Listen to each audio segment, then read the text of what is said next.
recording again.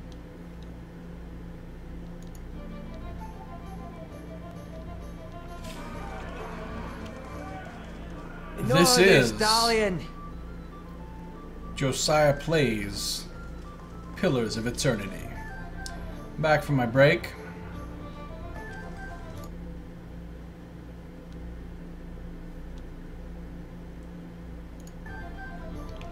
And now I'm actually streaming the game. So, I'm back. I realized I hadn't eaten in about 28 to 30 hours. I don't remember exactly, but at least 28 hours.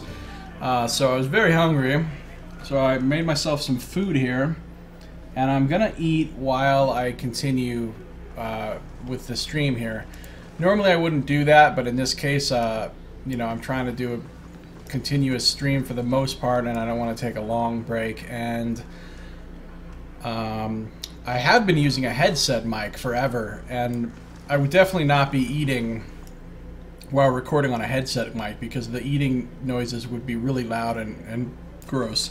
I'm hoping that with my mic being kind of far away from my mouth now that I can go ahead and eat and it won't be too weird on the recording. I mean, you'll probably still be able to hear it, especially when I'm eating these crunchy tortilla chips, but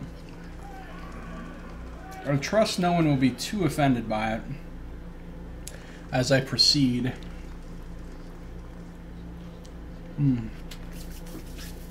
While eating. So, good day, stranger. Now what I'm going to do is hire a rogue. Sure thing, let me see who came by. So I'm going to get a level 2 rogue. I mean, it costs half my money, but I'm going to get a lot more money than that soon enough, so not worried about it. He'll only be one level behind our level if I do that. And yeah. So I'm going to spend 500 copper, and I'm going to get a rogue. It's going to be a ranged rogue, so I'm going to make him a wood elf. And since everybody else in my party except for me is male, I'll make this a female.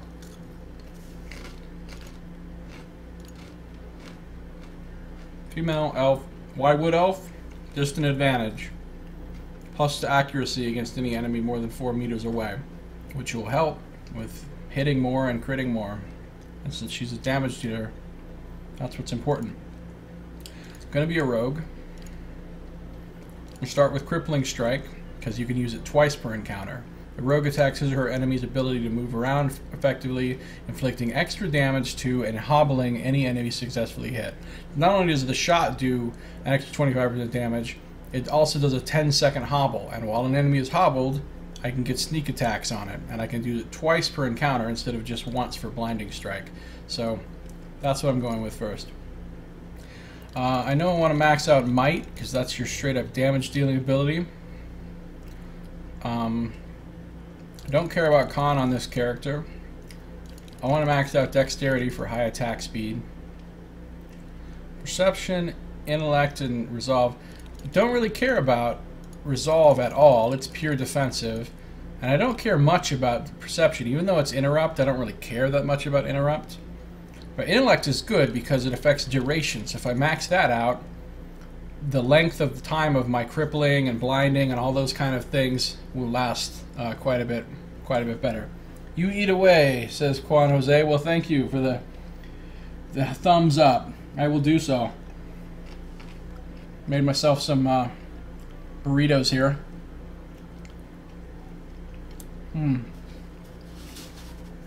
So burritos and tortilla chips, so.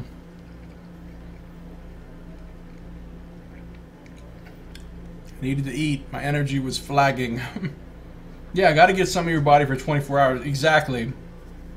I was going to take a break earlier to eat, but then I just didn't want to, and now I realize it had been a very long time since I eaten, so.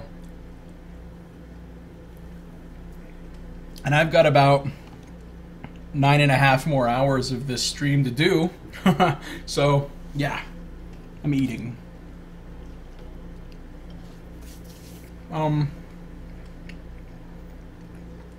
So maybe we'll drop these and get a little more constitution. Yeah, that way, if she does take damage, she can withstand a little bit of it. Her deflection is going to be awful with these stats at 4, but I don't care. Hopefully she'll be avoiding too much damage. Right. Stats are done. Where's she going to be from? Let's see. I think somewhere that adds to might, so I think she'll be from the Living Lands. Get a little more damage out of her.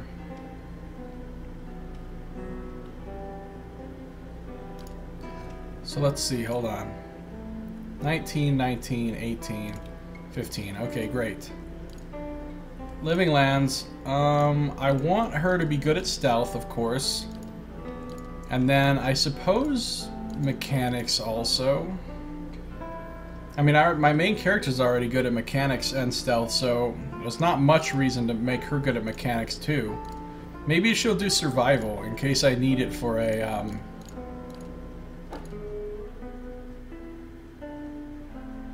well, yeah, she gets +2 to mechanics out the gate just for being a rogue, so... Oh, but you can't get stealth and mechanics on one of these anyway, so let's just get one that adds to stealth. Stealth and survival. Stealth and survival. Okay, so she will be a hunter. Stealth and survival.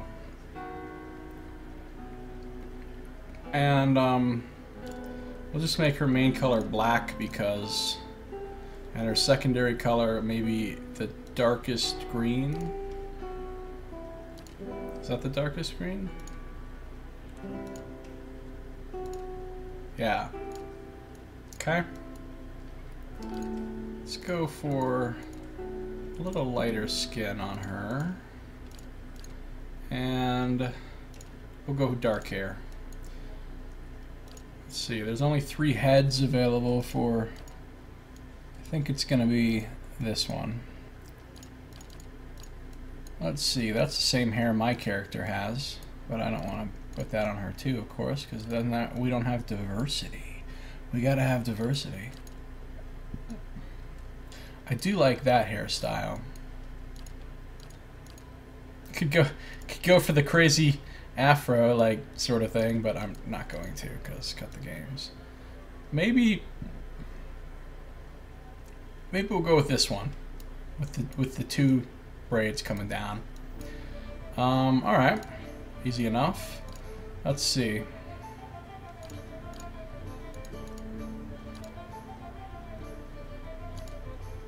I think I might go for this. It's another hooded one. See, that's the one my main character uses. Let's back it up.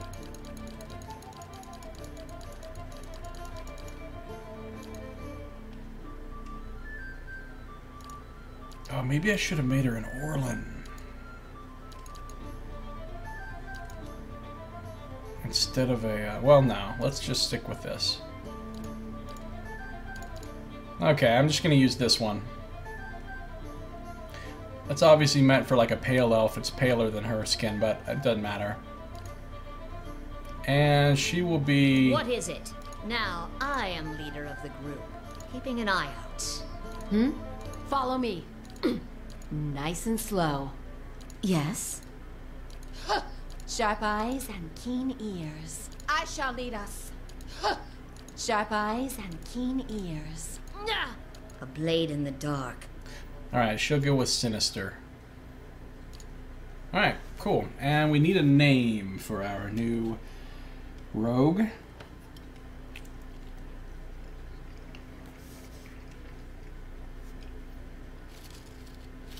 I will call her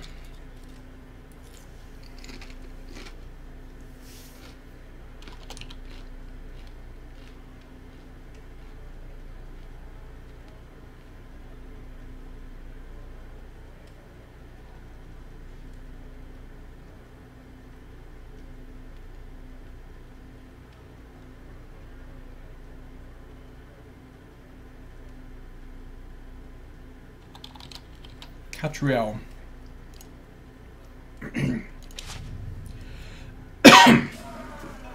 Done. Now I have a sixth party member. I'll take care of it.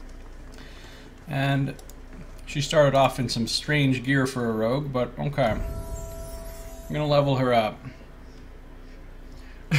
Let's go all in on stealth. She could be super stealthy. Of course, for stealth mechanics, she now has as much stealth and mechanics as my main character, which means she could be my official scout as long as I have her in the group, which is good. And she's one level lower too, so when she levels up, she could go to 5/5, which would be awesome. So maybe she doesn't need to be quite so stealthy. Maybe I bump up the mechanics instead, so that if I find locks or traps I can't unlock with my other character, then she can do it. No, I want the stealth. We'll go 4/4. Okay. And, oh, backstab. Dramatically increases damage done from stealth or invisibility. The rogue may use melee or ranged weapons, but must be within 2 meters of the target. So the only way I could use this is if I sneak up to somebody, get within 2 meters, and then shoot them from really close. And then it does a boatload of damage. And I only get to use it that one time for that encounter, because I don't have Shadowing Beyond yet, with the ability that lets you turn invisible.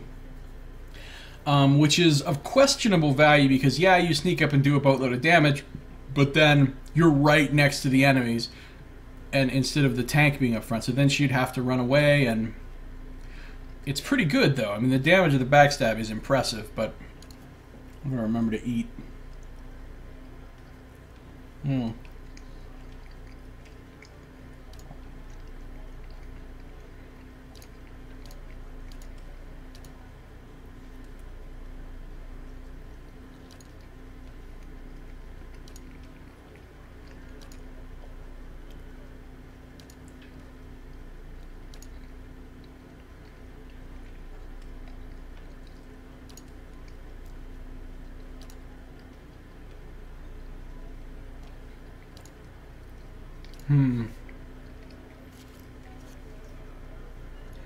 Backstab's tempting, especially because you could give her, like the Arquebus, the really powerful gun, and she could sneak up, and her backstab with that thing, with sneak attack damage and backstab damage with that big gun, I mean, she would just absolutely wreck something. She'd probably just straight up one-shot most things. But then again, she's stuck there, right in the middle of everything, and I'd also, then my other character wouldn't have the gun anymore. So, I think I won't. I think instead, I will take Weapon Focus Peasant, which will give me +6 accuracy with a hunting bow. And I think a hunting bow is what I want her to use, because she's already fast with her high dex, so shooting a faster bow like that, she'll be able to put a lot of arrows out.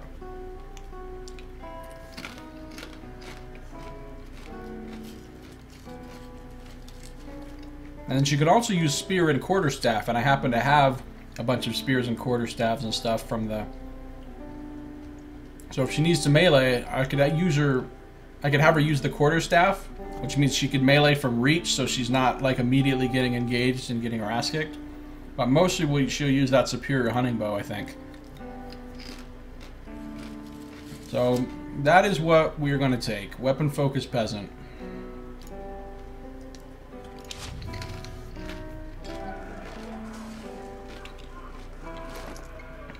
Who has the superior hunting bow? He does, okay. Give that to her. Get rid of this crap. See, look at that accuracy, 43. That is much better than anyone else's accuracy. And that does not include this, +5 accuracy against distant enemies. So against any enemy more than 4 meters away, she's going to have a 48 accuracy, which is super good for second level, basically. So that's awesome. So she'll be able to actually land some shots. She has a fair amount of health and endurance.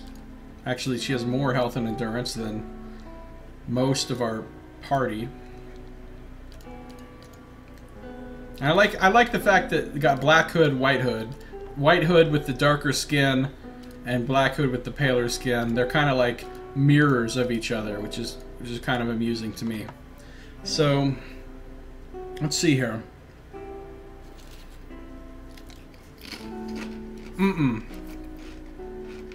She is definitely not wearing scale armor.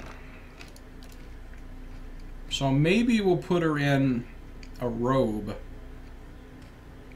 Or maybe we'll put her in hide. I want her to probably just to wear clothes like minus 45, minus 35, minus 30, 0. Of course, that's what I wear. So, what if we put her in a robe? Alright, well, that's not bad. What if we put her in hide? She looks cool in hide. She looks like a crazy, like, barbarian lady. But, and that gives her, you know, reasonably good defense, but it also slows her down by 25% instead of 15.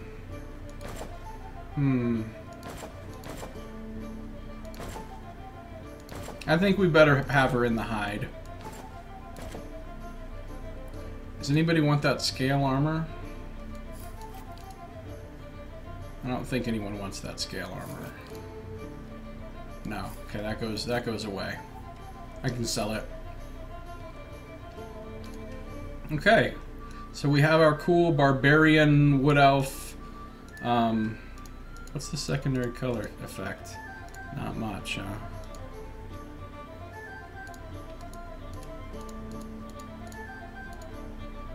We'll just go with black for both of her colors.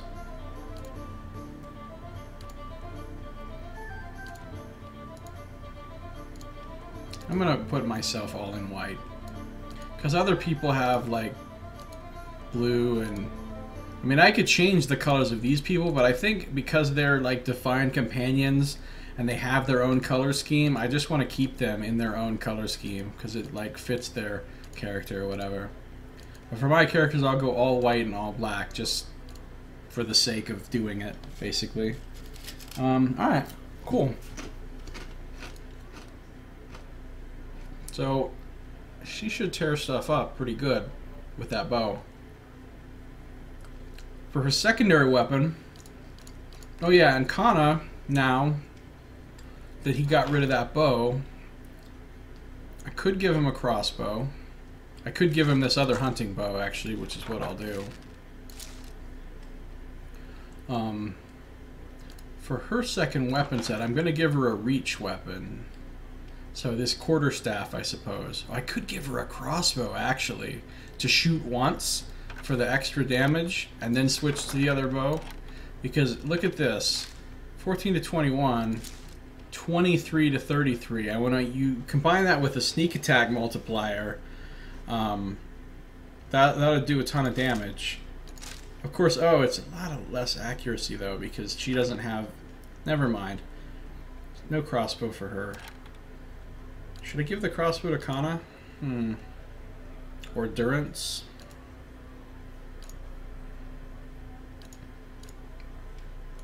Maybe I will give the crossbow to Kana. And put this other bow away. Alright, so I'm going to give her the quarterstaff.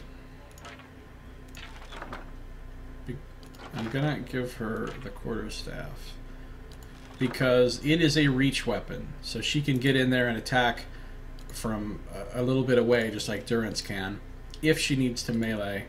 And see, she's got high accuracy with it too, because it also fits into her weapon focus group or whatever, so that's good. Very tribal looking quarterstaff matches her outfit too, that's kind of cool. But I'm going to try to have her primarily use the bow. Alright. Now that we have her, and remind me again what's the deal with their skills. She has 4, 4, and that's what I have too, right? 4, 4. Alright, so these are both equally good stealthers and scouters. So I can send them out together, or I can just send her out and not my character, or whatever I want to do. She's a lot tougher, though, as far as health and endurance. Look at the difference in defense, though. My character has 42 deflection, which is really high, because both of these stats are 18s, and they added, and she has 6 deflection. So anything that tries to hit her with deflection attacks will hit her. Of course, her fortitude's crazy good for a rogue. And she's going to do a lot of damage. And that action speed's going to be amazing. She's going to shoot so fast with that bow. Cool. Okay. I want to put her... What is it? Probably here, in front of the mage and the cipher, but behind the priest.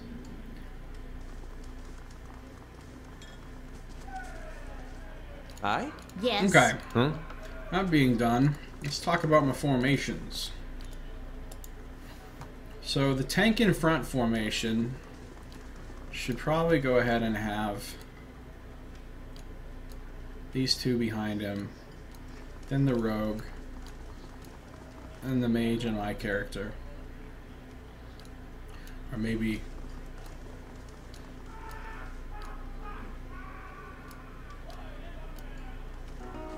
something like that. This formation is my scouting formation.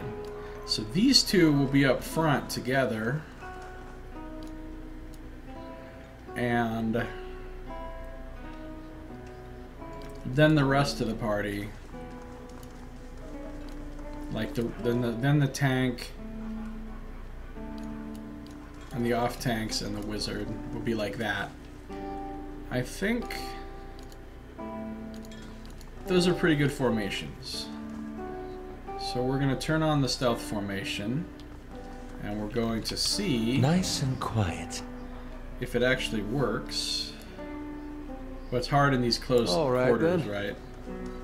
But yeah, there it is. See, so my rogue and my cipher, my main character, are right here, and the rest are back a ways from him. Oh yeah, he looks kind of cool with the koi now. He looks a little bit more like a legit fighter, I think. Aye? Yes? Okay, great. I'm feeling good about this group now. Feeling good. I think I can go handle business on that first map now.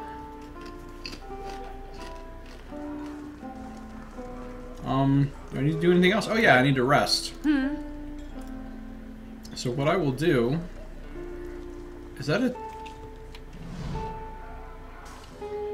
Oh, okay. This is the doorway. Light, flame, and sound. We'll keep to ourselves.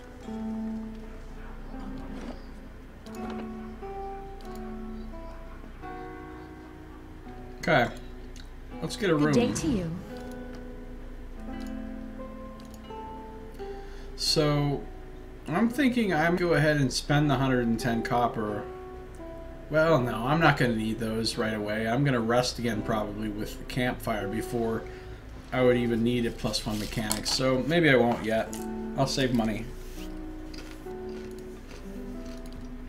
I'm really failing to eat here.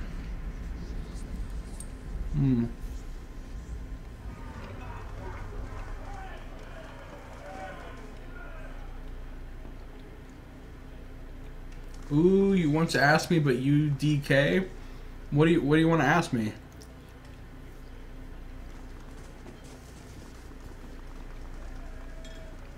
No problem.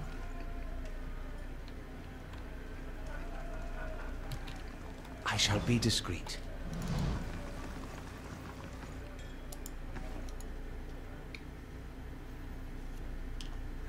Is it something spoilerish about the game? In which case I'm not interested, but anything else, go nuts.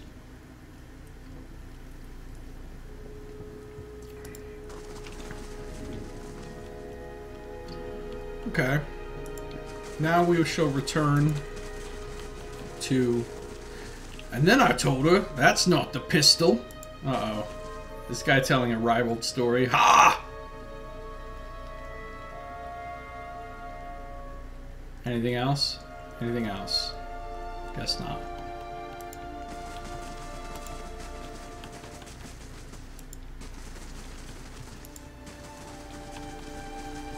Clink and Slox the Usurper.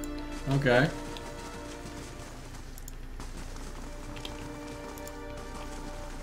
So, I've literally done nothing on this map except for run through it or sneak through it. So let's go back to Valewood and look around.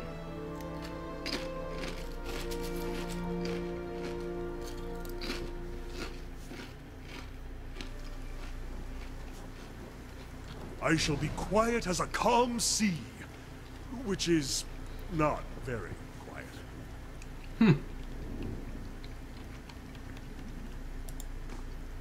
Alright.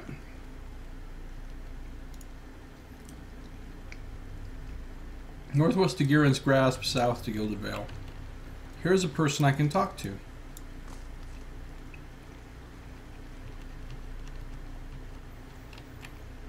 Damn thing, come on. He has a bow. And I don't know, he's fiddling with something. My piglet's gone over to investigate. Well met, friend. This man appears to be hurriedly dismantling his camp in quick, jerky movements. He looks up as you approach, his expression tense and drawn. Greetings, he says, a little breathless. On your way south, is it? He wipes his brow, turning to face you. The sooner you're clear of these woods, the better, I think.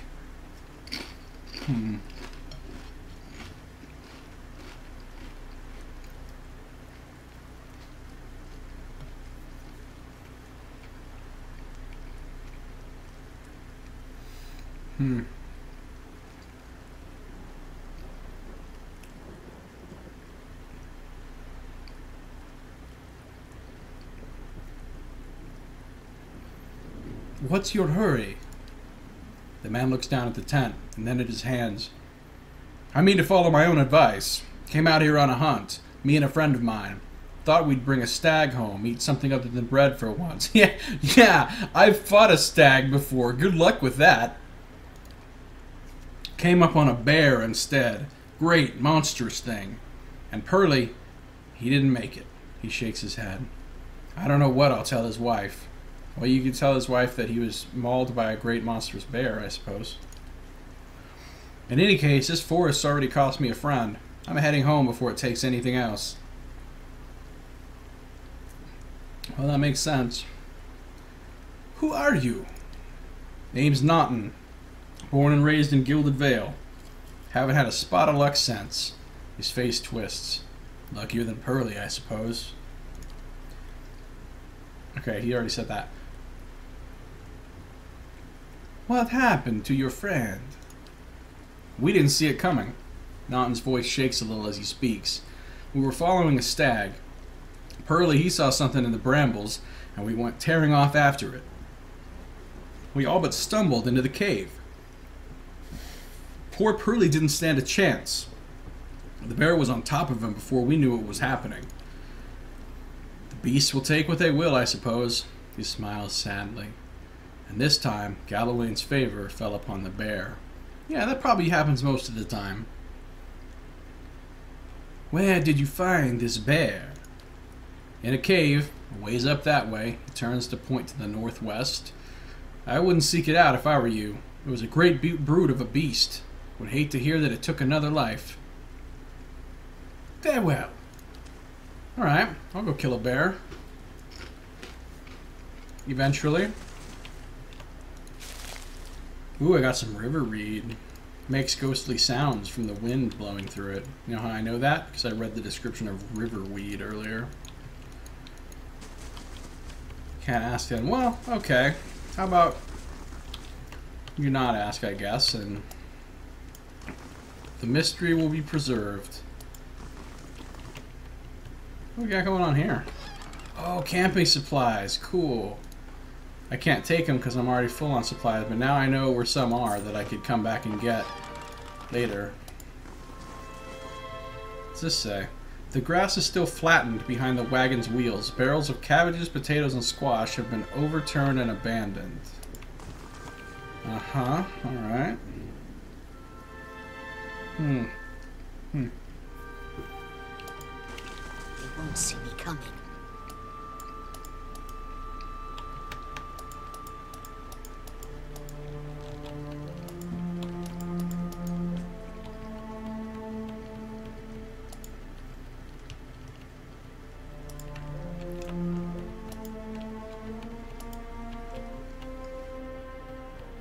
Ooh, a young wolf. Does this lead somewhere? No, it doesn't. Is it just one young wolf by itself? That doesn't seem likely.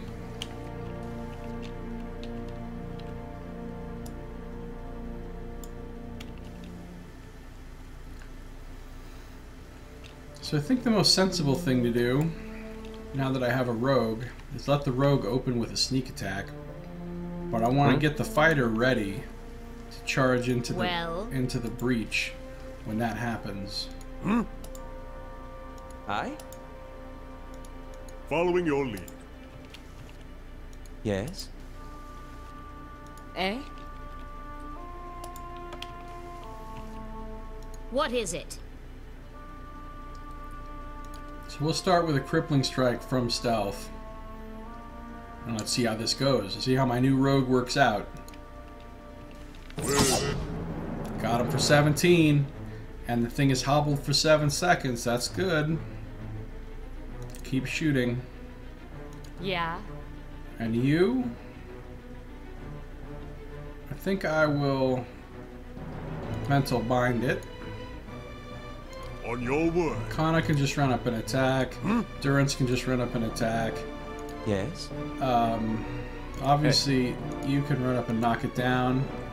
Aye? And Aloth can drop one of these on it.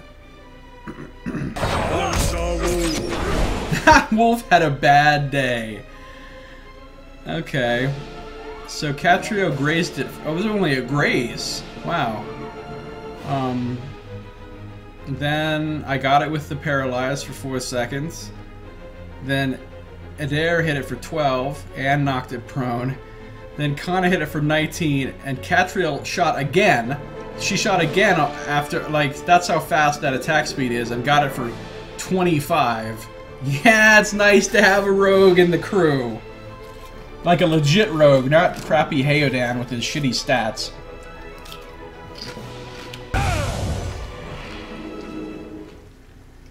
Hey. Flawless victory. No resources expended, no health lost. Of course, we're probably not very likely to keep running across single wolves by themselves. Single by themselves? That was a little bit redundant. Shattered pieces of a crate are strewn across the dirt, along with a few muddy vegetables. So whoever was coming through here with their cart, merchants or whatever, obviously, oh, I already looted this body when I was here before. Look at this, this is kind of cool, like a waterfall. And then the stream going by. That's nice looking. Seriously, it was just one young wolf? Settler's Arrow. I don't think I've read that one before. These distinctive mushrooms are shaped like arrowheads, protruding from the side of tree trunks. Okay. Straightforward enough. Anything else over here? Okay, no. Alright.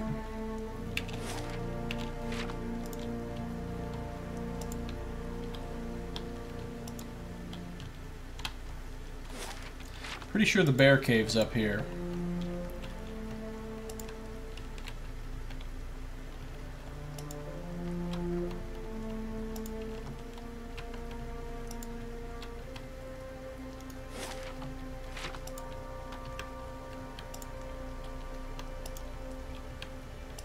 There it is.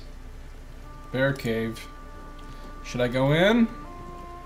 What the heck? No guts, no glory, huh? F5 in this shit.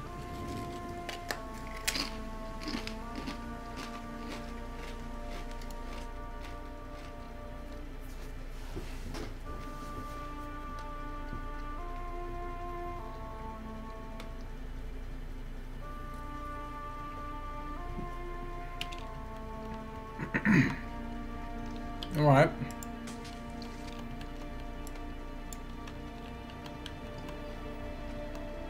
Found a cave.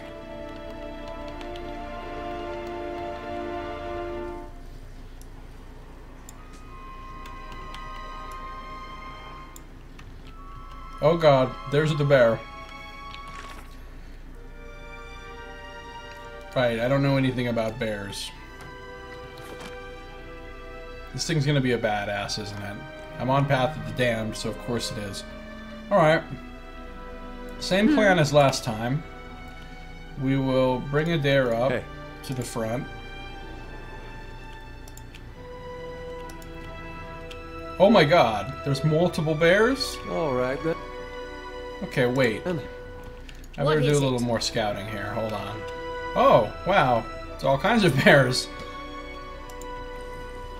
Oh god. Regular bear, 2 young bears. Hey. What is it? Alright, cool. We got away. Let's bring Adair up, though. Alright then. And then... like my character, Yes. and Catriel. Yes? Aloth behind them. What? Hi.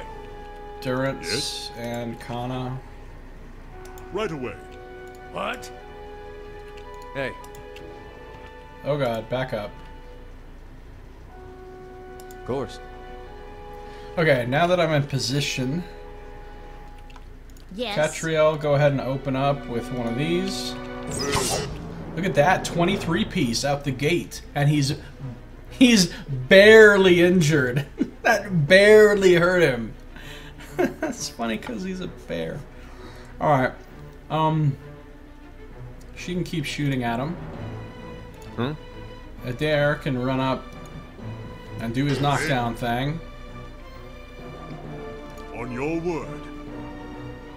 Kana can kind of cruise over here On and attack from this side. what? Durance can attack from behind. That young bear is getting all bajiggity. Yes. Oh, he's not?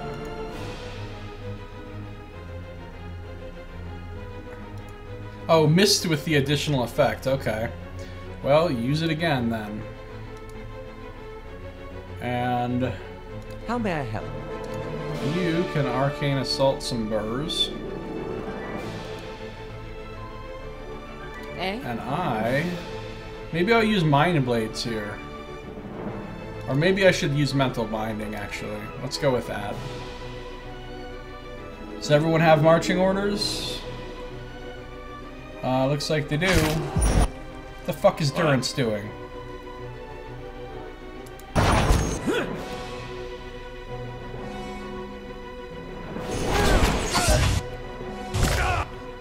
Oh, we are kicking this bear's ass!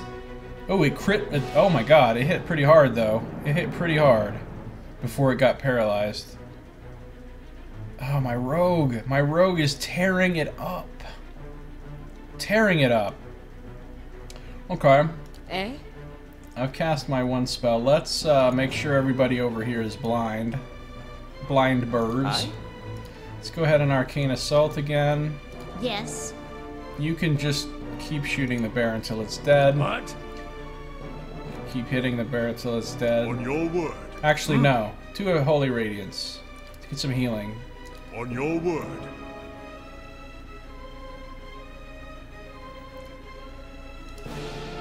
Hey.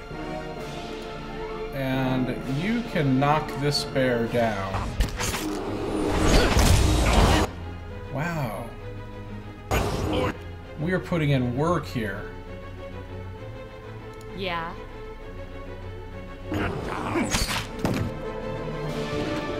Okay.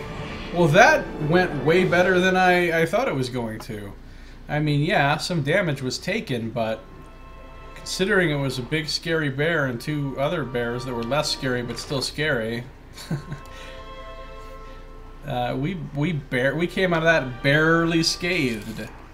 Bear, R, level 5, 21 might, 7 DR, That fortitude, what the fuck?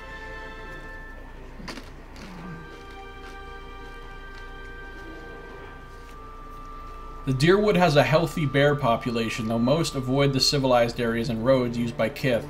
Nobles sometimes hunt bears for sport, but most colonists, old-timers, and Glonfathans simply avoid them. The forests of the Eastern Reach contain game that puts up far less of a fight than an angry bear. Although, from what I've seen so far, a stag is still scarier than a bear. Bear hides. Found across the regions of Air Glanfath and the Deerwood, bears are formidable predators. They are among the beasts most highly regarded by servants of the god of the hunt, that's Galawain, who often seek out the largest and most deadly of the species to prove their skill. Bear hides are highly valued, and the claws of the eldest among them are often strung into necklaces and totems, marking the wearer as a hunter of worth. Highly valued? It's only worth 5 copper, yo. Let's see what lies this way. Of course. Ooh. Cave coral. Ever read about cave coral before? I haven't. This peculiar red fungus is typically found in damp caves. Its hollow, cage-like formations resemble sea coral, from which it takes its name.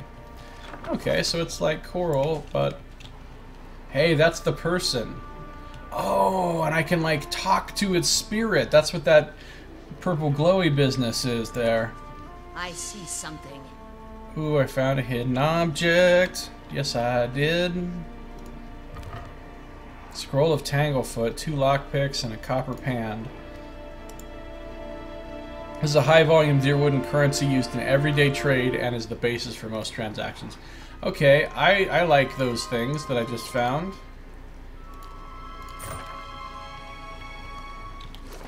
Tanglefoot's a great spell. It's a druid spell. Speed fast, huge AoE, lasts a long time, 29 seconds, and it does a hobble for 5.8 seconds. Like, that keeps affecting them as long as they're in it. So if you put that down and all the enemies have to run through that to get to you, it takes them forever to get to you. So within that time, you could be, like, destroying them with spells and ranged attacks and stuff. Quite nice.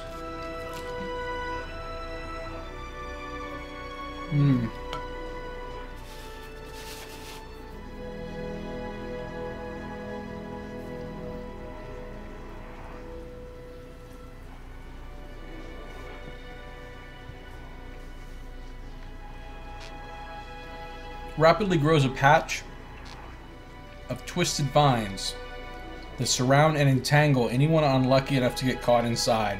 Characters who set foot inside the area of effect become hobbled. Yeah, Tanglefoot's nice. She's actually going to hold on to that scroll. I'm loading up on the lockpicks. Alright, cool. Some more cave coral. Mice crawl through eye sockets and over femurs. Oh, I see. There's a bunch of bones over here. Ooh, a chest. I wonder if it's trapped.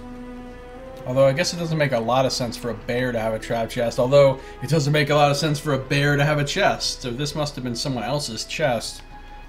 And the bear just moved in here. Well, it doesn't look like it's trapped because I'm not detecting anything. A spear. Just a normal spear. That's all that's in there. Seriously? Okay. Worst chest loot ever. Okay, now I can talk to the spirit of this person. This must be, what's his name? Burley or Hurley or whatever he said his friend's name was. Pearly. This must be Pearly. So here we go. Oh, crazy spirit graphics coming up.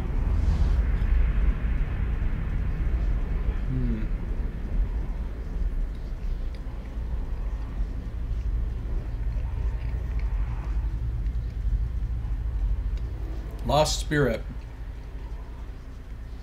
A figure drifts, suspended, in the musty air of the cavern. Its form and features blur and twist in cascading ripples of incandescence. You feel its energy eddying about your limbs, filling them with a heavy chill. And I will reach out with my soul. You reach out a hand for the spirit. In the moment of contact, you feel as if you have been struck a blow, head reeling as you tumble helplessly into a waiting darkness. And it's like, you've been killed, game over. Light blooms at the edges of your vision. You feel the sun at your back and the weight of a bow in your hand. You know suddenly that you have come a long way from the Vale, hunting deer. Now you are standing before a cavern, and the darkness extends far into its depths. Even so, your friend strides out before you, his red cloak flapping at his heels. You follow, heart hammering in your chest as he leads you deeper into the cavern. There is a roar like thunder echoing around you. Fear seizes you, casts you stumbling back toward the exit, towards light and escape. You see a glint of steel, and there is a sudden, terrible flash of agony behind your knee. You scream, stumble, fall. Oh, his friend! His friend hamstrung him so that he could get away and the bear would eat him. Your thoughts are chaos, lanced through with pain, but in a moment of terrible clarity, you see your friend look back for the mouth of the cavern, his dagger daubed in crimson to match its cloak. What an asshole! And then there is a great dark shape above you, and then there is more pain. Oh, cool. If you have the clergyman background, you can say something special there. I love when you can say special stuff based on like your background or your race or whatever. It just makes me happy that they have all those options.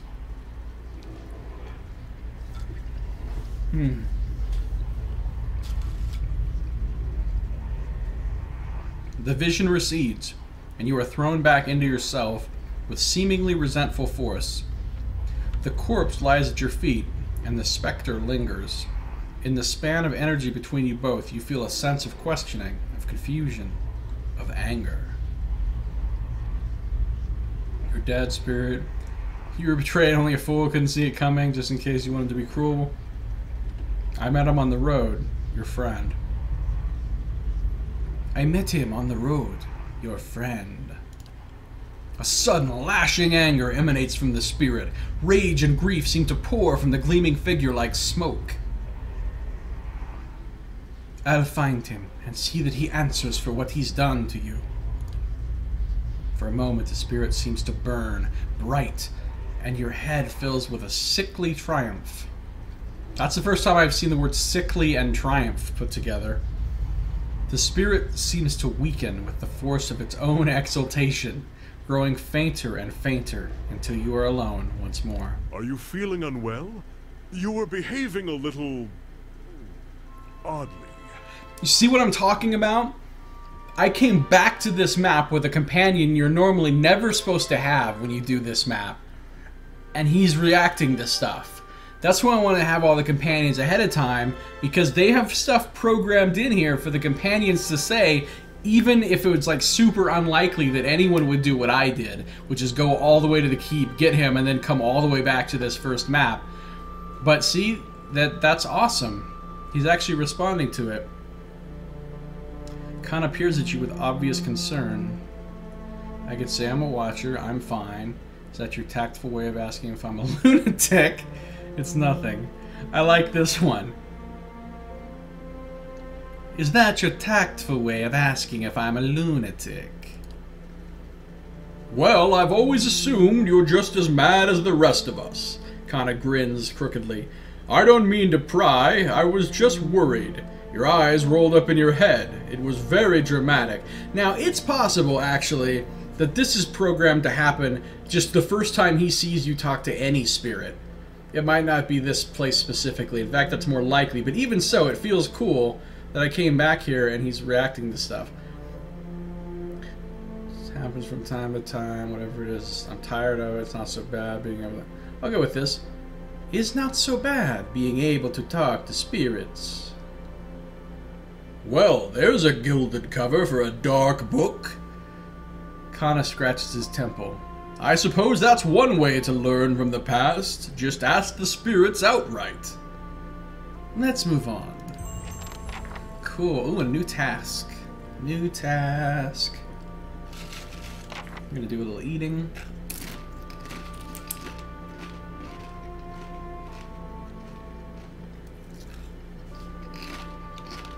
And what does the flame reveal?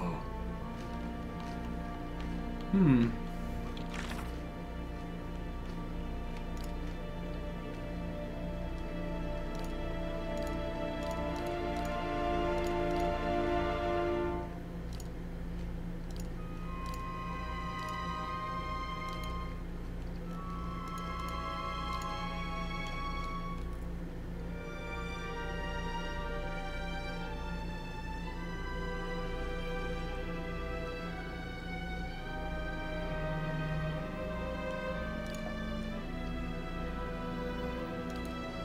This is my first task. Vengeance from the Grave. While exploring the Valewood Wilderness, I happened upon a small cave where a great bear lived. In that cave, I discovered a half-eaten corpse and a spirit that, through some work of magic, revealed to me the final moments of a man's life. Confront Naunton. In the Valewood, I happened upon a curious hunter who told me his friend had been killed by a large bear in the area. After exploring the area, I found the cave, the bear, and Pearlie's remains. I experienced a vision of Pearlie's last moments, which revealed a far more sordid truth. His friend, Naunton, hamstrung him as he attempted to escape the bear. What reasons Naunton had for this are unclear. Perhaps I will find more answers by confronting the man himself. Naunton lives in the nearby town of Gilded Vale. Oh, so he's probably gone back to the town. He's probably not still hanging out there where I met him. Okay. Well, yeah, we're gonna have a little talk with that guy. Can I get some loot off this dude, or what? He lights up, but I guess there's no getting loot off of him. Well, I just want to make sure, you know. Maybe there's something I could take back to his wife, or, you know, I don't, you know, I don't know.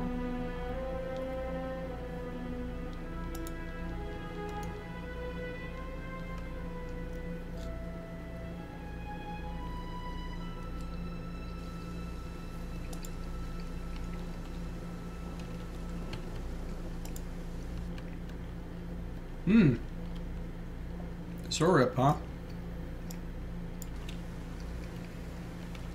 Well, I just realized she's attacking that fast, and she has minus 25 recovery from her armor. That's awesome. Is it just one Zarep by himself? Because that'll be hilarious.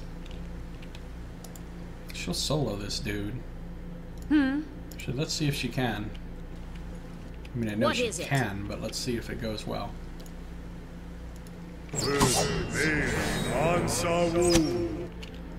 She's almost got him. Yep, she did solo, no problem. I'll take care of The rogue's a badass.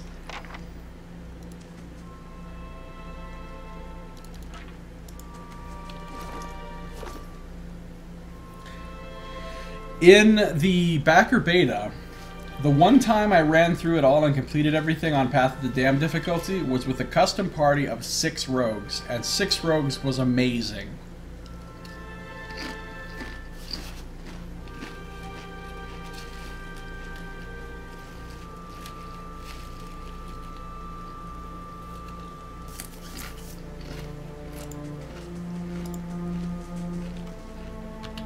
Keeping an eye out.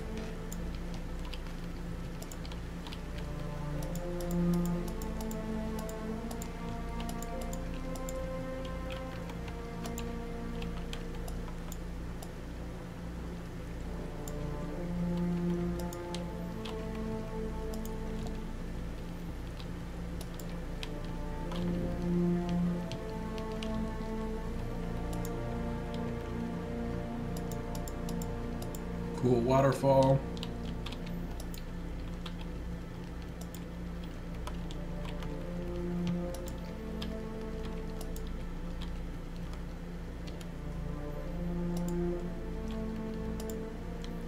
Already looted that body.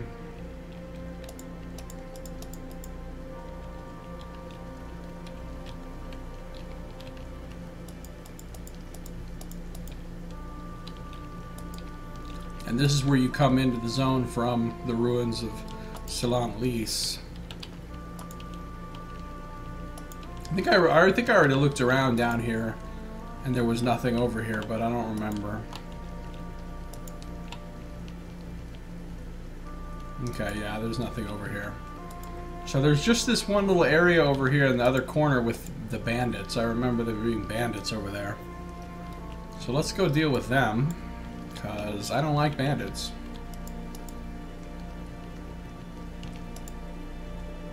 We're gonna put up with bandits' jive.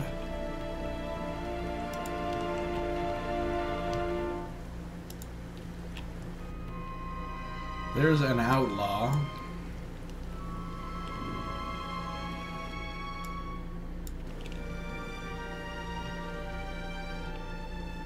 Huh?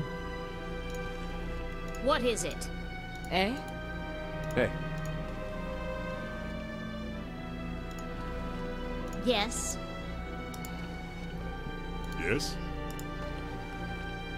Yeah. Hmm? Hi? Hey. Well. Here we go.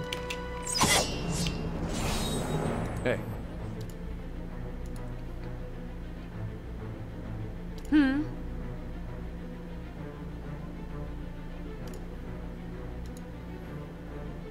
Hmm? On your word. Hi? Stop.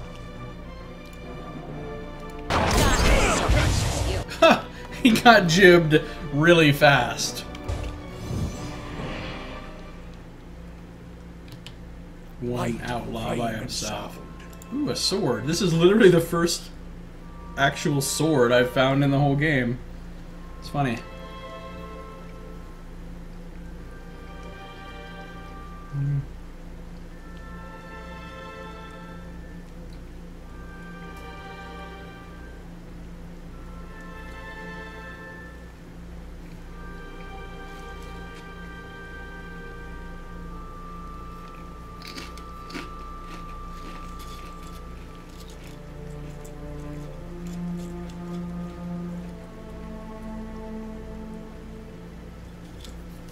Whether single-edged or double-edged, swords are always straight-bladed, one-handed weapons that can be used to cut or thrust at an enemy.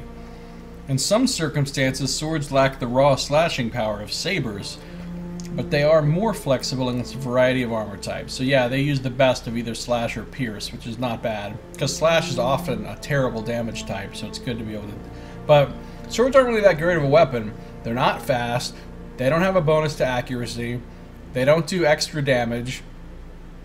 I mean, they're just kind of meh, honestly.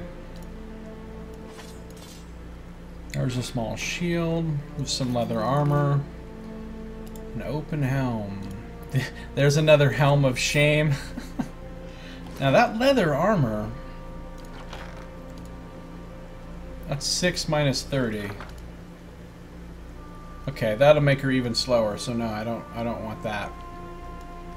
She looks cool, my barbarian wood elf rogue. Alright then. I was gonna make my main character a rogue. That's what I thought I was gonna do for a long time, because rogues are kind of my favorite, but I decided I wanted to play a rogue for my second playthrough instead. So I can try some different weird stuff. So I decided to make this character for a variety of reasons, but... Okay, here's some bandits and some guy named Tenferith, but they are not currently hostile, so I'm going to go up and have a conversation, apparently. And then that conversation is going to lead to them attacking me, probably, right? So, let me just see what's down here real quick. Oh yeah, there was some wolves down here. Like, multiple wolves. Young wolf, young wolf. Young wolf, and there's like an adult wolf over here too. I remember seeing it before. So maybe what I'll do is come over here. Is this guy gone? Oh, he is, but I can search his tent now. Cool. Oh, a note. Folded note. My dear Naunton, please be safe. Know that whatever happens, I love you still. Does the plot thicken? Is this from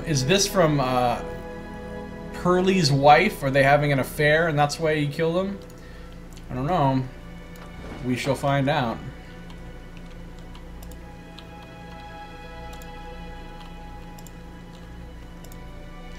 I think I can come through over here.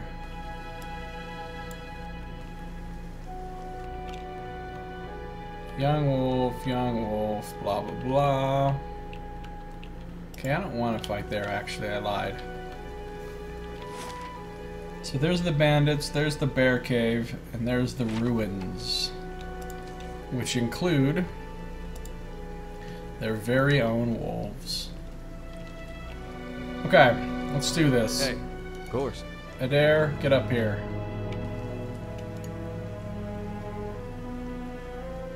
Cool, he's got pretty decent stealth right now. He can get all the way up to there before the jigitude starts to happen. Durance, get up here. Yes? Kana, get up Of here. course. How may I help? Aloth, get up here. Of course. Yeah. Seraphina, No get up problem. here. Yes, And Catriel, I need you to as come you wish. open this shit up.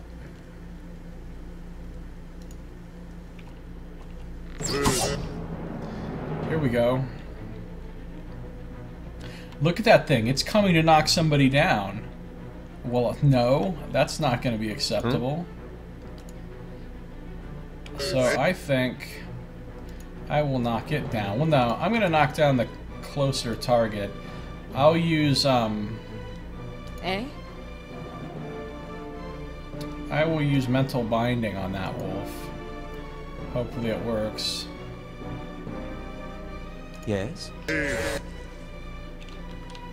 That is a whole lot of nonsense. Following your lead. On.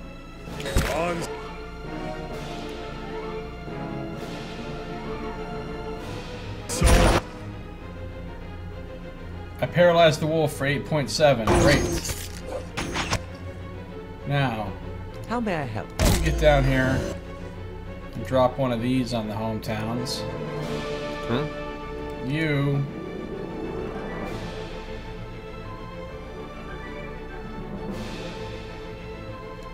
knock this guy down. what? You get in here and hit this guy. What is it? Rogue is just fucking shit up. Seraphina hits for 41 pierce damage. That was with my crossbow. Eh? Oh, no it wasn't. That was with the arquebus. Never mind. Switch to the crossbow, though. But let's go ahead and cast Mind Blades. And How may I help? Aloth is doing his thing. Well, You might as well Crippling Strike something.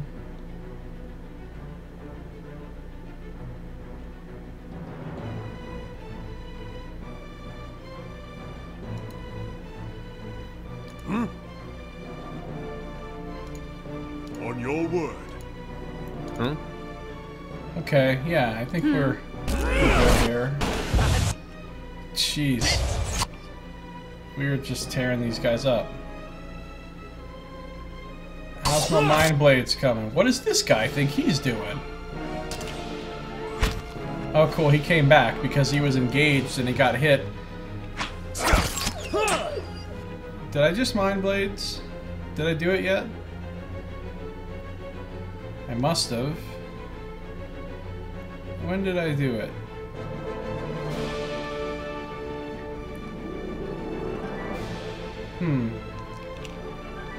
Okay, so I shot with the gun. When did my Mind Blades go off? I don't see anything about it in the combat log. But I know it went off because I used up the,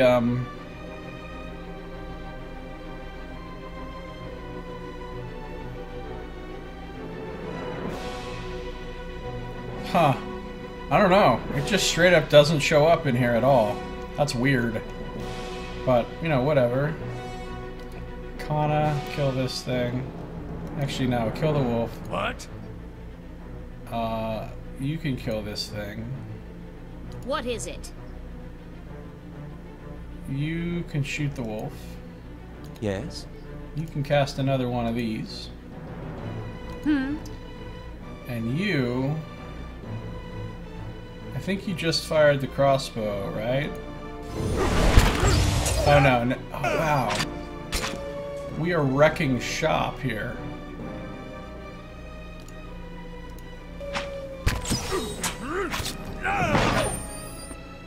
Nice.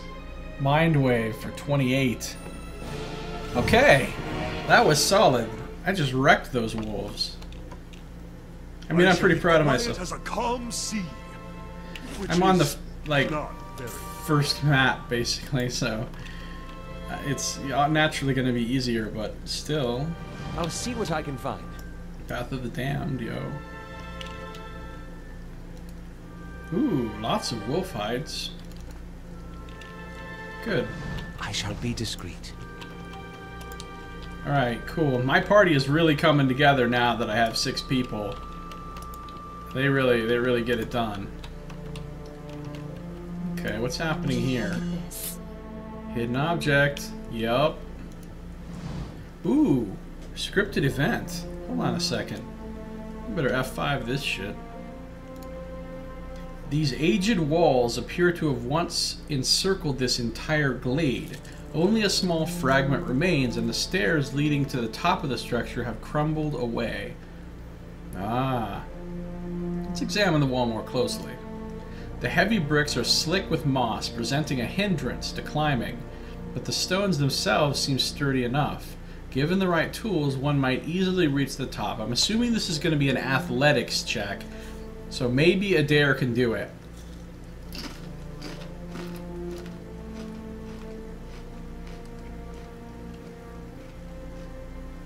The crumbling wall is of a considerable height, even now, and its uneven surface promises a difficult climb. Who will scale it? Let's ask Adair to do it. He did it. He needed Athletics 5, and that's exactly what he has. Adair finds a handhold upon one of the large stones and starts the climb. Despite a few loose rocks and awkward angles, Adair makes swift progress and quickly arrives at the top of the wall. Once there, Adair helps you up and over the side. Good job, Adair. Now we're up here and we can get the loot off this body.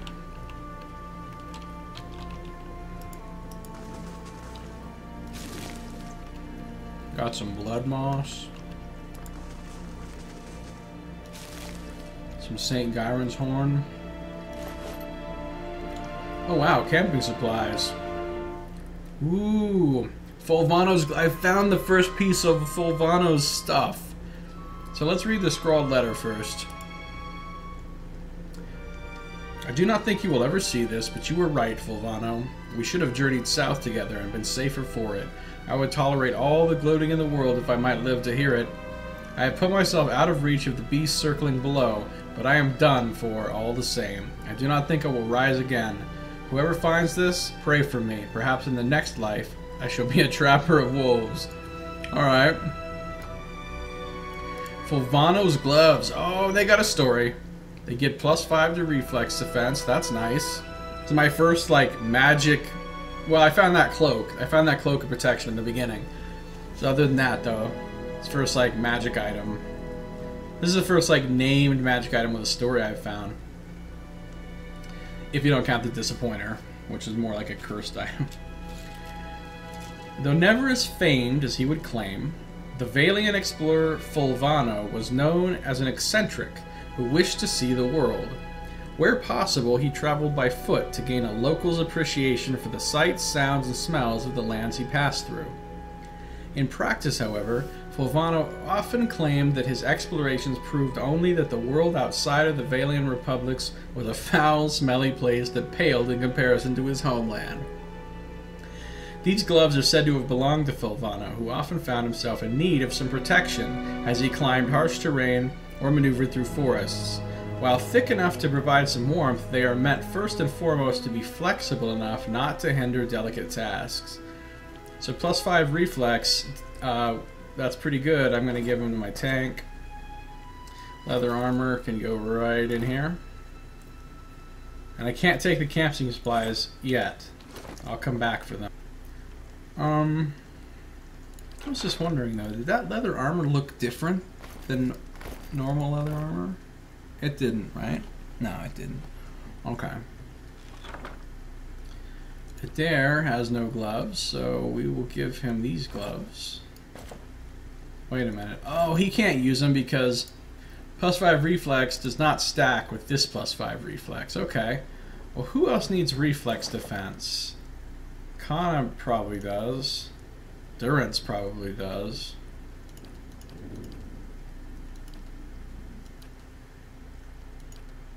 Yeah, we better give him to Durance. There we go. That'll help him a little bit. Look at how crazy he looks. It's amazing.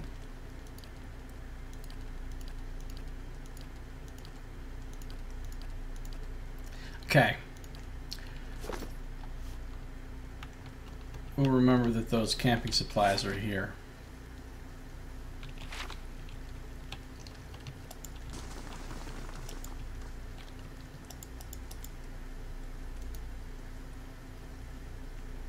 From the edge of the water, you can see an old cobblestone road turning south in the patchy trees of the Valewood. Swing yourself over the side and pick your way back down to ground level. Okay, no problem. Now then... Margaren's fire casts light in dark places. Wait a minute. I need to go back up that. Hello? I realized I was not in Hello? scouting mode up here, so if there was anything hidden up here, I wouldn't have found it. Okay, that's better.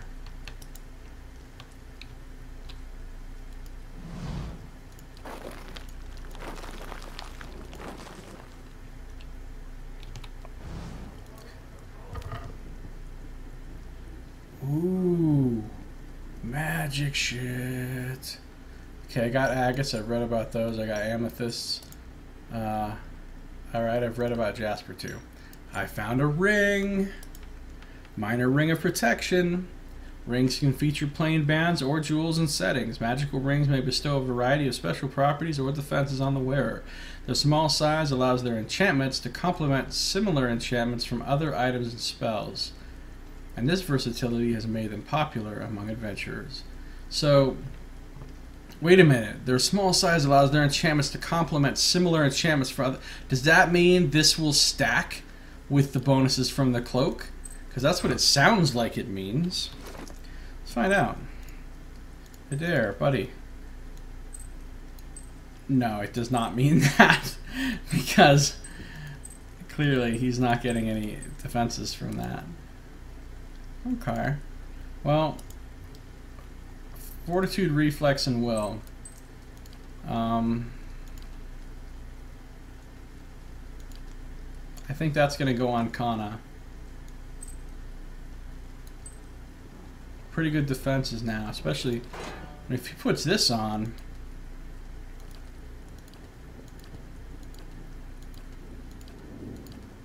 Alright, he's not overall quite as defensive as Adair is, but still not bad. He can get tanky. He has a lot less endurance and health, but still. Pull back out the S stock, please. Cool.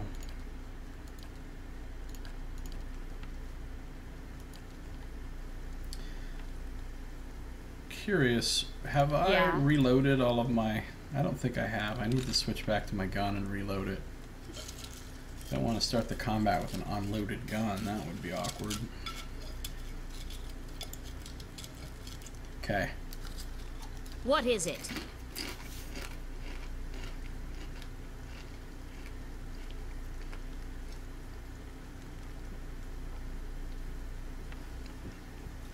It's our quarterstaff.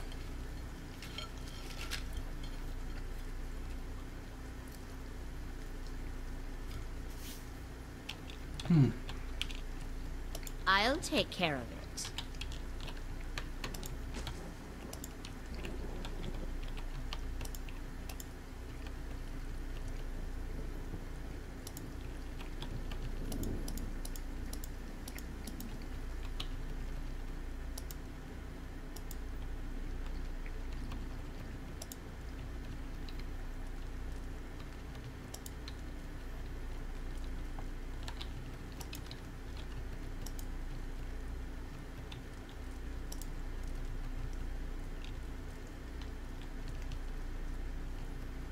Okay. So apparently nothing happens here until you actually talk to them. Oh, I lied. I'm wrong, and now my people are in a horrible position if a fight starts. Wow, that was incredibly dumb. That's a dwarf, huh? The young dwarf tending to the stew looks up, startled as he sees you approach. He drops his ladle, splattering stew across the ground.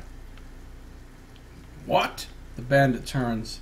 Get her, you dogs, and make sure our new cook don't run off! Wait, what? Help! Please help me! Ah! One of the bandits gives Tenfrith a kick as they pass him and he huddles. Oh, he's not one of them. He's, basically their prisoner.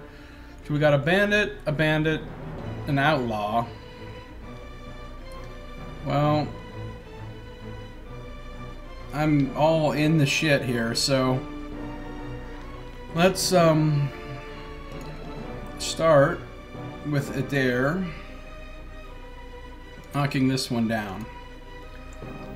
On your word. Kana helping to attack that one. What? And the priest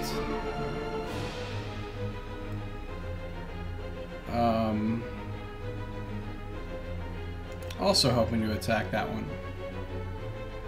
Well, Where's my rogue? Back her up a little bit and use a crippling strike on this guy. How may I help? Where's the wizard? Oh, he's back here. Alright, back him up a little bit. And arcane assault all these enemies. And then me, I will probably mental binding this guy. Oh my god, I'm right there? Like, right there? Fuck. Okay, let's do this. Alright, cool. The mental binding paralyzed, and they're both stuck, so I can get away over to here. The rogue is obliterating that one. How may I help? You can cast another one of these. What? Alright, so this guy's On your almost word. dead. Hmm?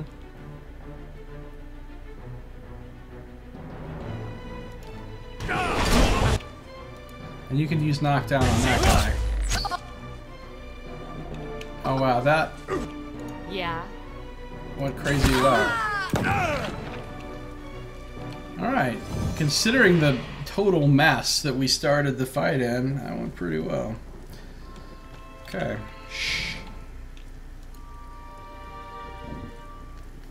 Oh, that is some loot! Hunting bow, dagger, hatchet, small shield, leather, leather. Look at that. That is different looking leather armor than that other leather armor. I want to check those out. A cape, a hood, some svef, whatever that is, ale, spirits, silver fennings. We've read about those before. Copper skates. The skate is the standard currency used in the Adir Empire and areas under their direct control. Like the deer wooden pan, it is a small copper coin. Okay, so it's equivalent value, 1 copper piece.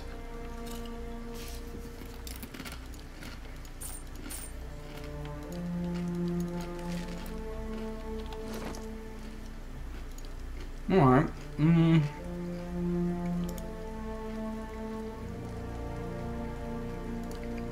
Does this hood look different from my hood? No, it's the same. Oh, you know who needs a hood? Except that hood looks stupid with her outfit.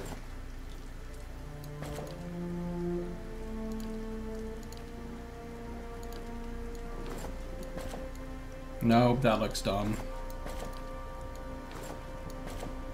Okay, he can go back to having a hood now.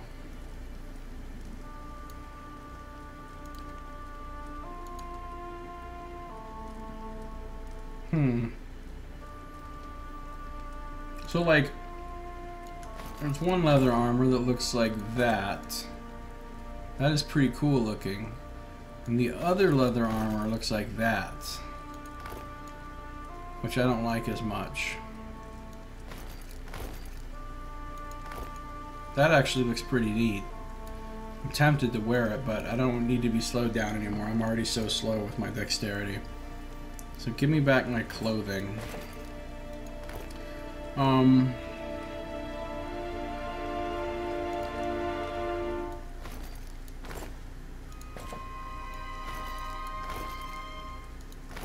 How cool she looks in that leather armor, though.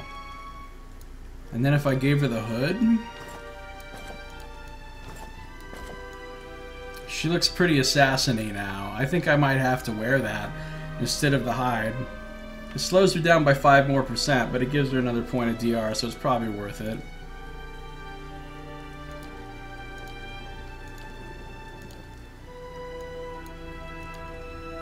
And now I've got a white hood and she has a black hood, just like in our portraits. Yay. Okay. Hide armor can go away. Leather armor can go away. Svef. Let's read about this.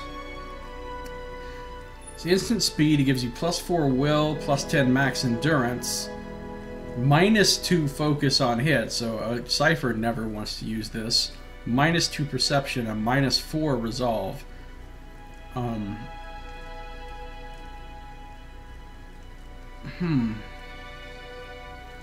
But it, yeah, so 4 will and 10 max endurance. So this would be good for the tank to use.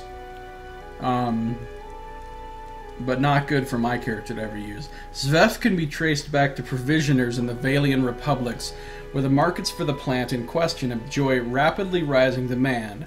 Most commonly chewed or inhaled, Svef is infamous for the near catatonic state in which it often places its adherents. Those who use it claim that the drug gives them a sense of urgency and meaning, lost when the effects fade. More colorful accounts claim that the drug allows one to look within themselves and witness the sight of their own soul. Alright, so basically Breaking Bad, Aora edition. We got some, like, crystal meth here. Alright. I think Svef would be good for him. Let's see. Adds to will and max endurance, huh? Maybe she'll hold on to the Svef.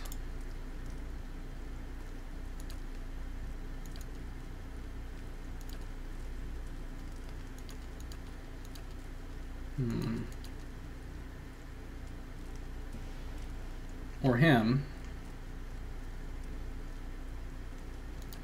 What does it do to you?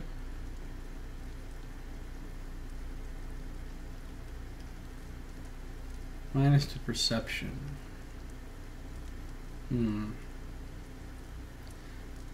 Get him, get him. Yeah. Who am I getting? Kana seems like he might be the kind of person who will take some drugs. He's probably taken plenty, as goofy as he is. I got some ale. Though uncommon in the Deerwood, ale with its rich and fruity taste finds enough enthusiasts to keep its production flowing. Ooh, this is like an improved version of beer. 2 damage reduction for 150 seconds. Ah, but it only lasts half as long. Okay. Kana, you can have the beer too. What else did I get? Spirits. +1 constitution for 300 seconds. That's 5 minutes. That's pretty nice. Concocted by the most daring of brewers. Spirits come in many forms and flavors, but they all share the virtue of hurling everyday problems into a sea of liquid fire. I might be able to use that for cooking or something, though, so I'm going to hold on to it. In fact, can I use ale or beer for cooking? Ah, I can use beer. And I can use oil. And I can use milk. And I can use nothing. And I can use... Alright, so it looks like ale and spirits aren't used. Unless there's more recipes than this, which there probably are. More advanced ones or whatever. Because all of these just require level 3, so... Anyway, not super worried. What can I make? Ooh, I can make a potion of fleet feet now. +3 move speed for 30 seconds could be very useful in some circumstances. And you get 2 of them. But I'm not going to, because I might need that Skulldugger for something else. Wow, I can make all kinds of potions. Bulwark against the elements. +10 to all of your elemental resistances for 60 seconds. That's a nice potion. Iron Skin. +8 damage reduction until damaged. Huh. That's weird. Potion of... In fact, that doesn't even make sense, because as soon as you get hit, you'll be damaged, because there's a minimum damage no matter how high your DR is. So that's pretty much just 8 damage reduction for 1 hit, which is kind of awful. Merciless Gaze, 15% of hits converted to crits. That would be a sweet-ass potion for the rogue. But again, I don't have a whole lot of stuff, so I'm just thinking ahead, really. Can't make any of those. Can make Fan of Flame Scroll. That would also be really good, because that's a powerful spell. And being able to, and you get 2 of them. But again, I only have 1 Spear Spider leg, and that's also pretty expensive. Okay, I'm not gonna craft anything right now, but I just wanted to look. So yeah, let's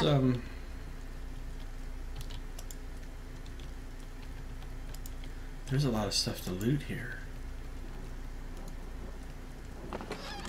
Vegetables, a varied collection of celery, carrots, and other common vegetables. Okay. Cool. Vegetables. And there's a lot of... Oh! Copper skates. Poultry. Fowl. Freshly plucked and ready for the pot.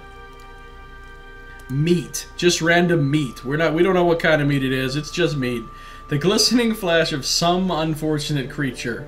Don't ask. You don't really want to know. I got some rice. Oh, I'm going to be cooking up a storm. Good-sized sack of rice brought to the Deerwood by foreign traders.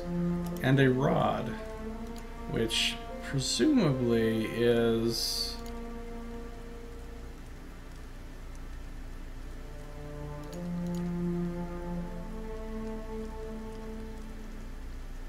Well, let's give that to him and see if it's... The rest of the stuff goes into the stash. He's already using a rod. Are they the same?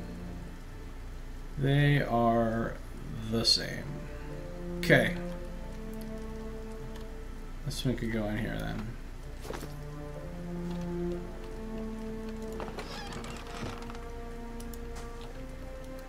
This tent is empty but for a pair of stained cots and the stink of unwashed bodies. Well, that's lovely.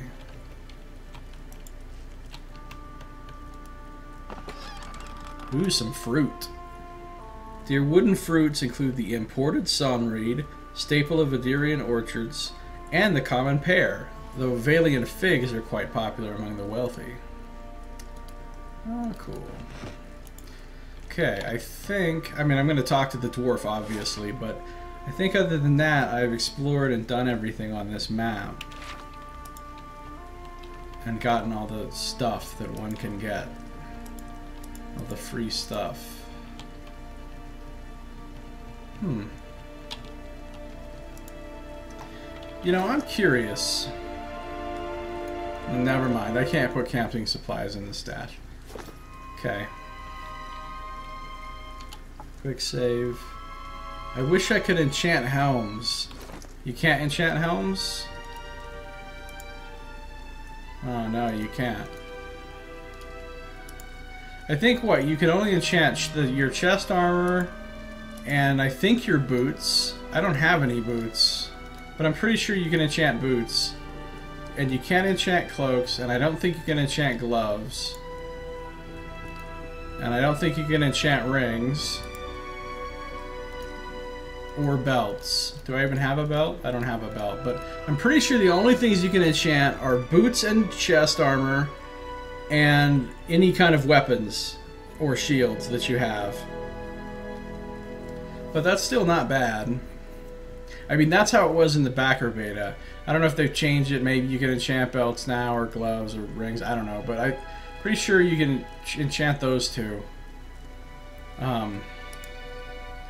Some pretty nice stuff you can put on these, like bonuses to stats.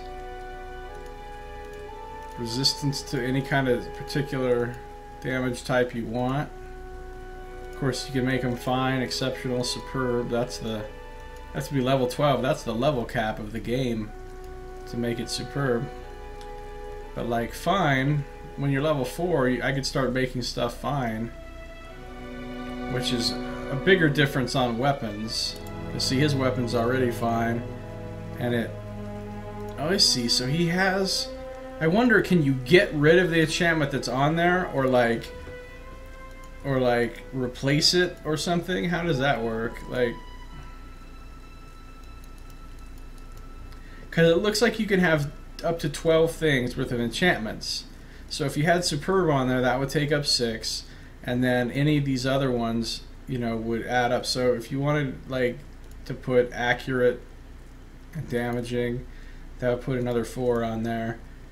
And then you could have one of these lash types, and that would be like the best enchanted weapon you could have, or whatever.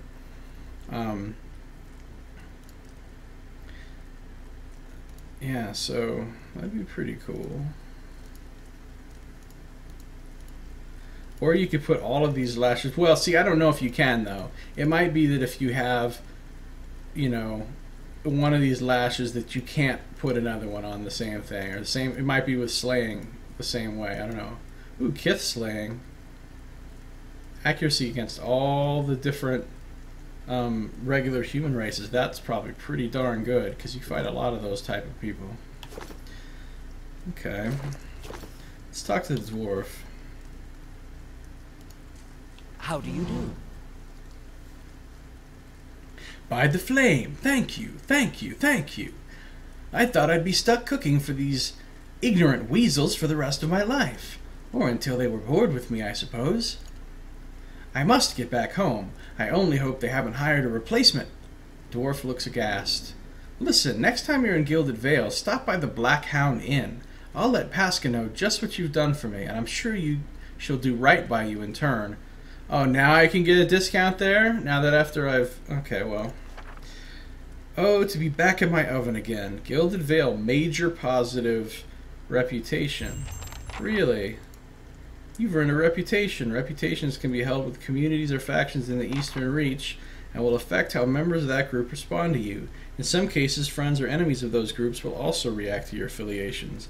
Helping a group will increase your positive reputation with that group. Harming it will increase your negative reputation. It is possible to have a mix of positive and negative reputation with a group if you help and harm them in equal measure. Okay, cool. So if I look here, I have a reputation for clever and honest, and now I have a faintly good ally reputation with Gilded Vale. So that's neat.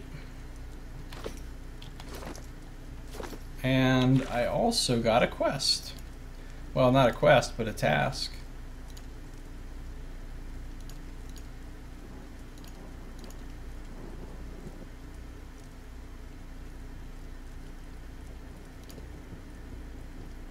Late for dinner. The Blackhound Inn in Gilded Vale has lost its beloved cook.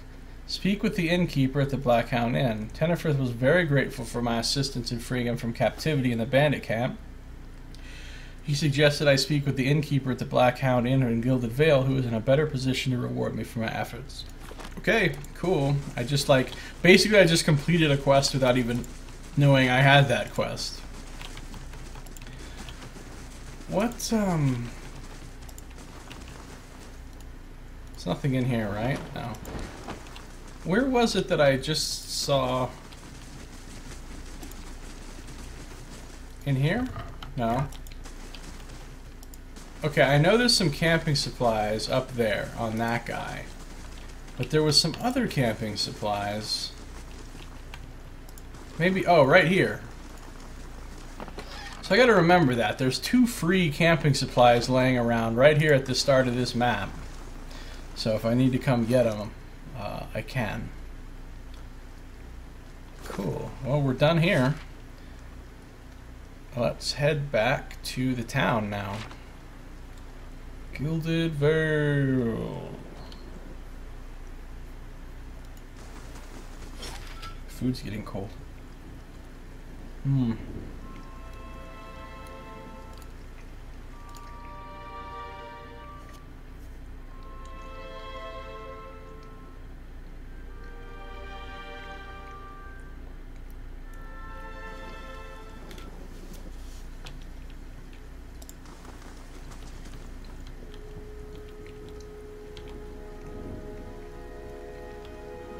Hey, of course. Yes, as you say. Bye. How may I help?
There we go. Finally got a white cape for her. Matches her all ensemble.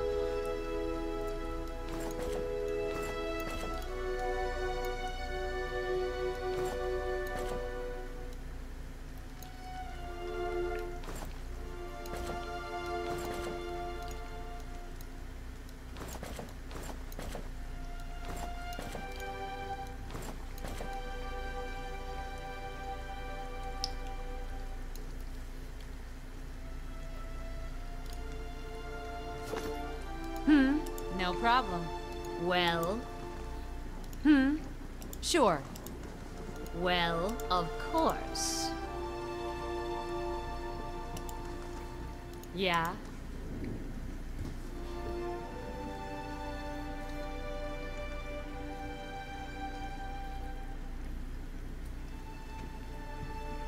Okay. He won't see me coming.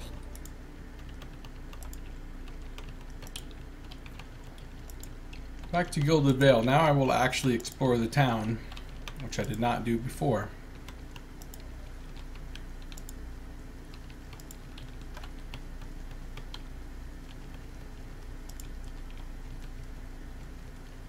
Let's talk to some... Oh, here's some people with names. Feels like we've been seeing more bandits along the roads of late. Poor Alfra is so worried about her child. I don't blame her. I heard they fended off another attack on Lord Redrick's keep. Oh, wow. A ghost memory thing is happening. Doran Chamberlain. As you near, you feel a vibrant history contained in the essence of this man's soul. Voices from its past seem to call out to you. Reach out for the soul. Whoa.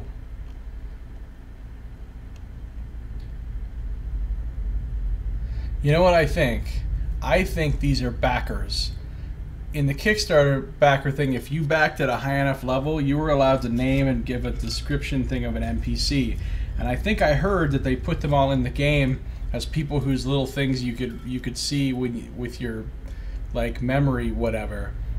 And I think this might be one of those. So I think this text right here was written by a Kickstarter backer, maybe edited in like by Oblivion. I'm just making up the names of companies now. Edited by Obsidian. So let's see what it says. You see a large crowd gathered in the middle of a courtyard. This man stands in the midst of them, a cloak pulled over his head, holding it closed around his neck. The crowd is congregated around a platform, and they all watch transfixed as a man is led to the platform, flanked by 2 city guardsmen. The man is shackled hand and foot, but carries himself as a nobleman, not deigning to even glance at the crowd. The cloaked man pulls his cover closer around his face and turns to leave, hunching over to avoid being seen. A crier on the platform unrolls a parchment and begins to read, but the man pays no attention, intent on getting away from the courtyard.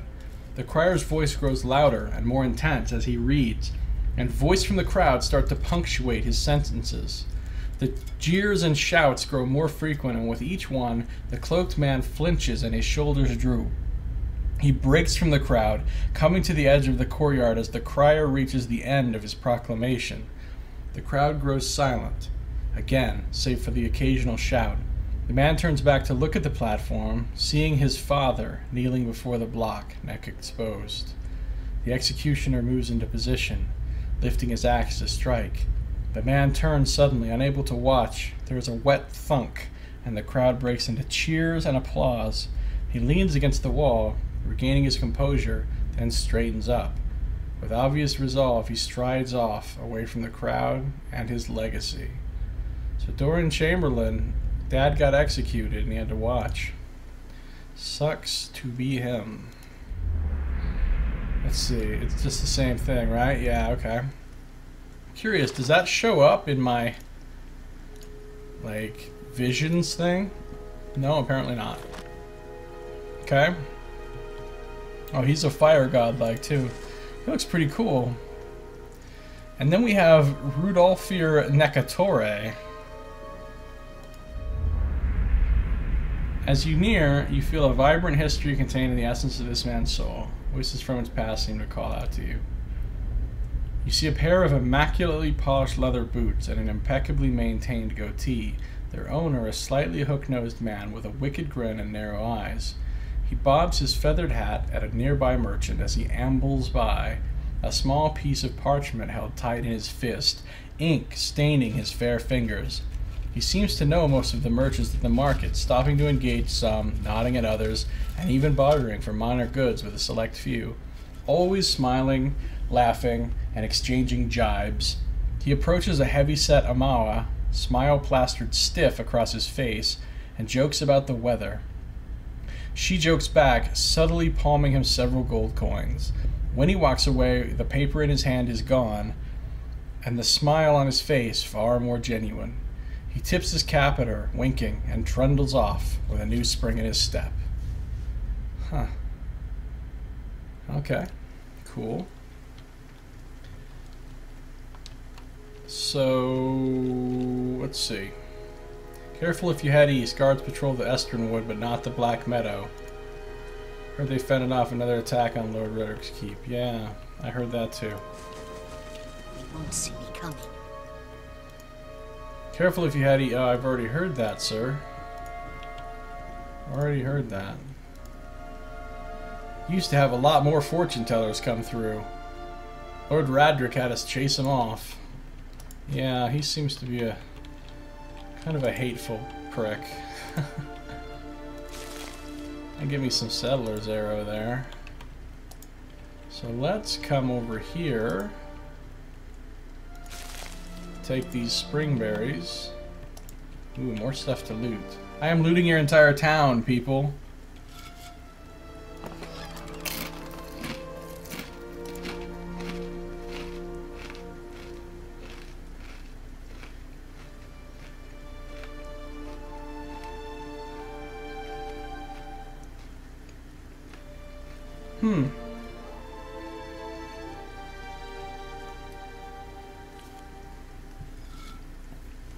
That seems like some good stuff.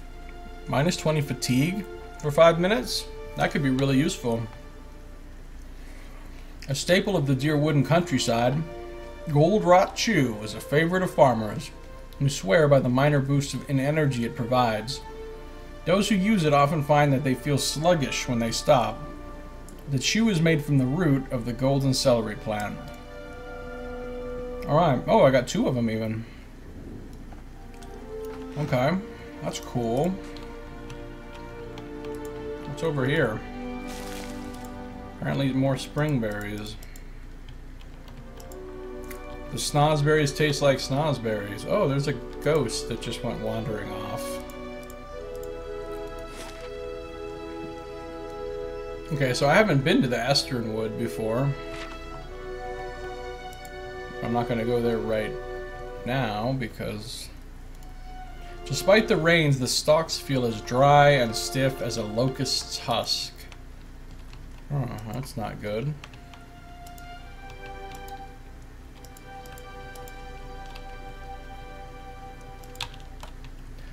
Okay, I'm going to go in this house.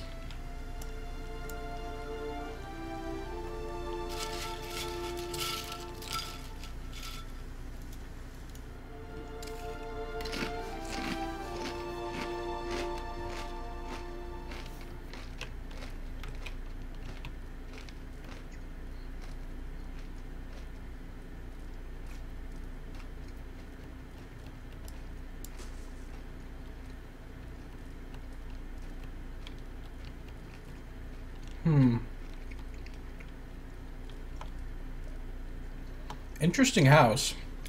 We've got this huge stone fireplace. I've got one rather small looking bed, some giant sacks of like rice or grain.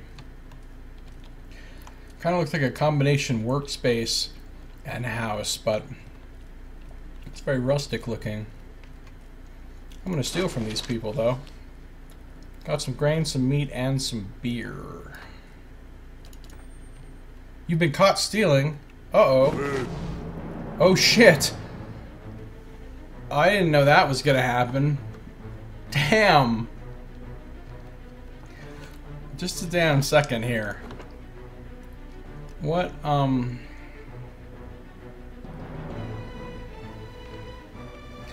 gonna reload this autosave. I didn't want to do that. I don't want to start killing townsfolk. Not on this character at least.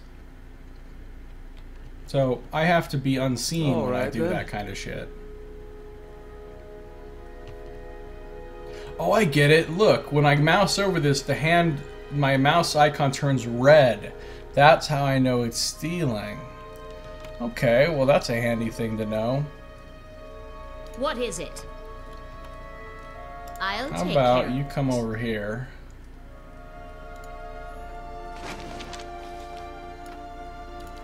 And you take this stuff because they don't know you're here, blah, blah, blah. Super sneaky.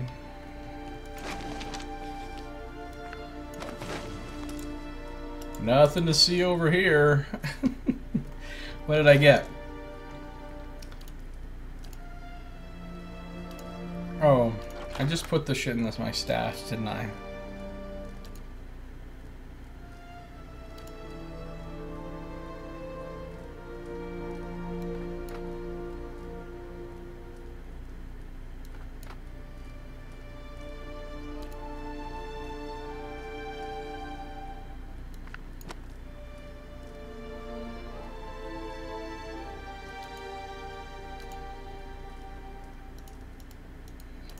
Okay.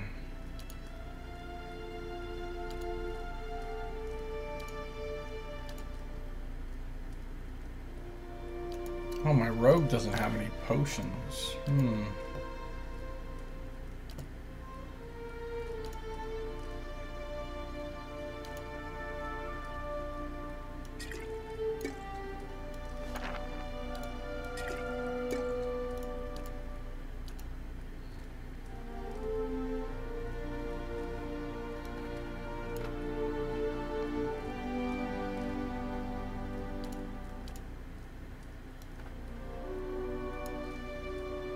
Okay, I found a book. The Deerwood, Part 3, The War of Black Trees and the Rise of Admeth Hadrith. One part of me wants to hold on to this and wait until I get parts 1 and 2 and read them all in a row, but another part of me says that's a terrible idea. Yet another part of me says this is a lot to read right now for it only being Part 3. So, it goes in the stash. After I've gotten parts 1 and 2, I'll read that one. Unless there is no part 1 and 2. Sometimes these games, you just get a book, and they say it's part of a series because it's just like part of the, you know, like flavor of it, but there's not actually the other parts. Well, here's what I'll do. I'll keep it out of the stash. That way I don't forget about it. I'll let Kana carry it around because he likes books.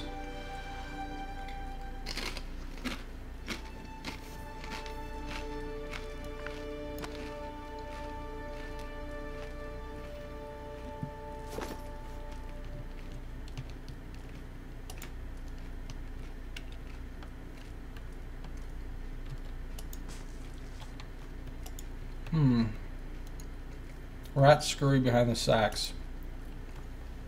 Wow, these people have rats. Alright. I'm going to talk to these two people. Edlin Prioston, who looks like a Valian, and Kara Iloth, who has... Is that a clipboard in her hand? What the hell is that? Or maybe it's just supposed to be like a large book or folio of some kind. I don't know. But that is going to wrap it up for this episode. So on the stream, I will be back in just a couple minutes. And on YouTube, you will see me again in the next episode. This has been Josiah Plays Pillars of Eternity.